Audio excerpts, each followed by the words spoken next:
It gives me much pleasure to be here. We've been talking about the budget for the past week or so, and I always feel like I'm repeating myself. So I always have to reinvent something attractive about what we have to say. But nonetheless, what I'm going to say will be quite brief. But to essentially set out the key ingredients, if you like, of the 2013 budget and how perhaps it relates to you and would affect businesses in general. But let me highlight and say essentially that the 2013 budget builds upon the previous two budgets, in particular the 2012 budget. It is the philosophy behind it is that we want to have consistency in the policy framework. We need to have consistency in terms of the laws and the various outputs from government. And we need to build upon many of the foundations that have been laid. So, for example, we've always had people say to us, well, previously when there used to be a tax cut, a couple of years later it was increased, or if there was a tariff reduction, then a couple of years later it went up again. We do not want to get into that arena again. The corporate tax, for example, was reduced to 20% in 2012. That'll remain at 20%. In fact, we have improved upon that by reducing corporate tax. For those companies that are listed on the South Pacific Stock Exchange, it's 18.5%. Companies that set up a regional or global head office in Fiji, the corporate tax rate is 17%. Of course, there are similar other jurisdictions that have these sorts of taxation regimes. Singapore is the first one that comes to mind, and indeed, we've borrowed a lot of the laws, and we will be borrowing laws from Singapore to be able to give effect to this policy that we put in place. 2014 is the year marked for elections. The 2013 budget has allocated a significant amount of money for the elections office, approximately $12 million or so, to help the elections office prepare for that. This includes not just continuing the electronic voter registration, but also to purchase actual material for the holding of an election. These include things like ballot boxes. We've been using ballot boxes previously, wooden ballot boxes. EU report in 2006 highlighted the fact that many of the boxes were tampered with. There was a space between the lid and the body of the box, so people could slip in ballot papers, additional ballot papers. These are the sort of anomalies we want to eradicate, because essentially if you don't have these foolproof systems in place, materials in place, then obviously it questions the credibility of the election that's supposedly elected under a system, the electoral system.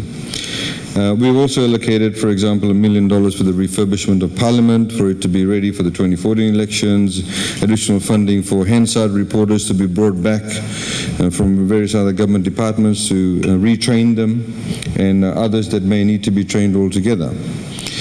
We have also allocated $1 million for the Constituent Assembly. As you know, those of you who may know, that the constitutional process we are currently going through, we have a constitutional commission in place which will give its draft to His Excellency our President, at least at the latest, from what we understand, by the second week or end of the second week of January, following which a Constituent Assembly would be chosen, which will debate the draft constitution before finalization and adoption, and of course the President bringing that into effect, we hope at the latest by March or April of next year.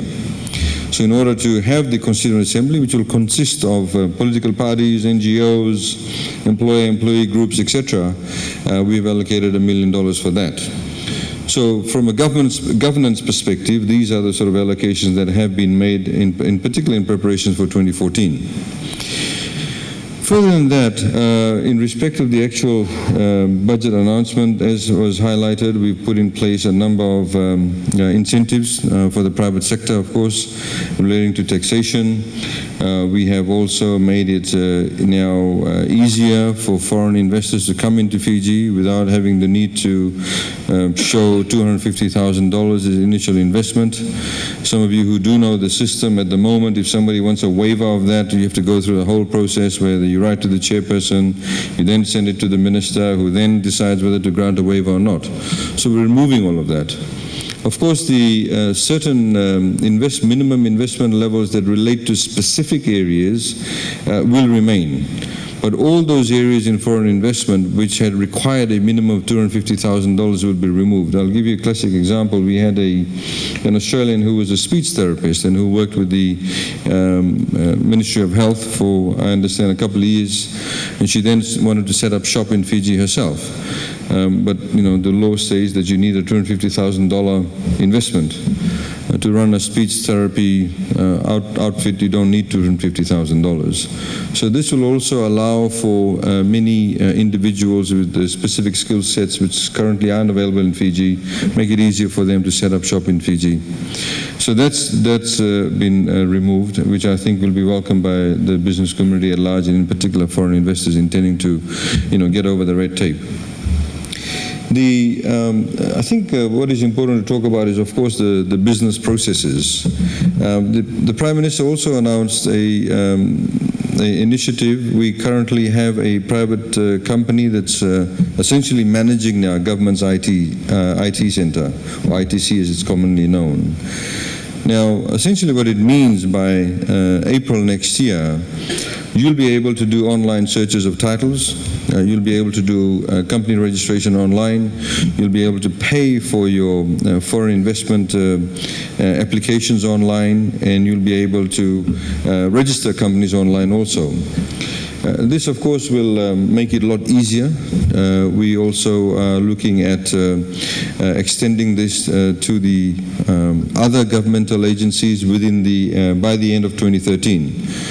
This we believe will provide a massive boost in terms of ease of doing business in Fiji. We are quite excited about this project. We've already have seen some significant changes, whether it's procurement for IT services or IT hardware that government used to engage in previously. We've removed a number of the cobwebs, a number of the bureaucratic processes. For example, we should be able to go directly to Oracle from Fiji, as there's only one supplier, but they have agents in Fiji. But the current procurement rules require that we have to go through a tender process in Fiji. So, you're adding about another 30-40% to your cost, which we can, of course, remove and go directly to Oracle as a government. So those things are on foot. We also have announced, the Prime Minister announced the national switch. We've already had a meeting with the RBF in the past week or so. In fact, in the past week, and we hope that will provide again the impetus for non-banking institutions to be able to tap into the national switch. Currently, the incumbent banks, some of them may feel a bit uncomfortable about that, but at the end of the day, it does not affect their operations, nor does it in any way deviate from the investments that they've already made to date. But what it does, it allows incumbents such as Bread Bank has opened up a shop in Fiji, which is a French bank. It does allow the new entrants into the market to be able to tap into the electronic financial services that are already in existence and to be able to get on speed very, very quickly. The other announcements that have been made have been in relation to social services. We've provided additional funding to medical facilities, additional funding to education. In talking about education, we have allocated a $5 million fund for scholarship through the Fiji National University, specifically to train people to become tradespersons. Whether it's automotive engineers, electricians, carpenters, joiners, tile people, people who lay tiles, etc. Because there is a shortage of tradespeople in Fiji, and indeed we anticipate a further shortage with some of the major projects that are going to come on stream next year or the year after that. Also looking at it from a regional perspective, countries like Papua New Guinea, there's a number of projects in particular in the mineral resources area that is coming on stream, or currently there's development of that. And they're also, of course, looking at Fiji as a source of labor or source of tradespeople in Papua New Guinea, for example. So we anticipate the demand for that, and that's why we've allocated those monies for scholarships. It's building upon the capacity that we believe that we can have in a few years' time. Similarly, we have allocated $500,000 to give 50 scholarships for people to become actual farmers. We have found over the past number of years that those individuals who do go to agricultural college end up becoming school teachers or working for Ministry of Agriculture as desk officers as opposed to actual farmers, committing to farming through modern day practices. So this idea is that we give scholarships, and at the end of the day, those people who successfully complete the certificate course will also be funded by the government through Fiji Development Bank in setting up a farm. This we hope will generate interest in the agricultural sector. In terms of other incentives available for the business community or investors, the road the King's Road is nearly completed now in terms of it being completely tar sealed. So we have accordingly declared a tax-free region from Korovo, those of you who know where Korovo is, up to Tavua, in terms of new investment in dairy and also in the general agricultural sector. There's corporate tax holiday of 13 years if you invest in agriculture, or in the dairy industry it's 20 years. Enormous potential in the dairy industry. We drink about 77 million liters of milk. We produce only about 10 million liters of milk. We have also brought in the private sector into the dairy industry, where the processing arm has been separated from the supply side, and the private company is now running the processing side. In fact, next week they are putting up a first chilling center in Ba. They'll be putting up 2 more in the Western Division, which will be another new source of milk supply for the dairy industry in Fiji. So there's a lot of potential in that area.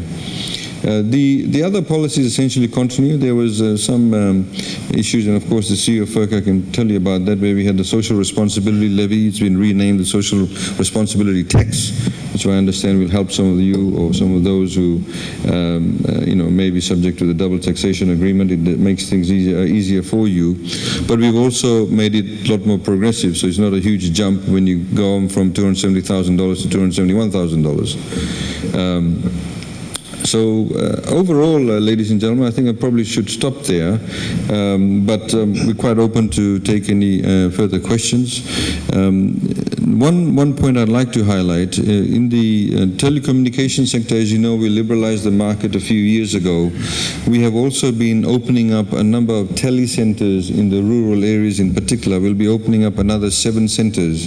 For those of you who do not know what it actually entails, we are in fact providing computers with webcams, scanners, internet connection, and in some schools free security guards also. We actually pay for them. The idea is we don't just upskill the students in those schools, but those individuals, in particular adults living around in the school area or the surrounding area, surrounding district, to be able to access those computers after hours. So last week we opened one up in Nukuloa in Ba, which is in rural Ba. So the after hours from 3 to 7 in the evening will be open to the adults. On the weekends it will be open to the adults also. So we want these people who have never probably used internet, we have a very low penetration rate of internet in Fiji, to be able to access these facilities, whether they're using Skype, whether they're able to speak to the relative who may be serving as a security guard in Afghanistan or living in Australia or New Zealand, or whether they simply want to send their CV to a potential employer.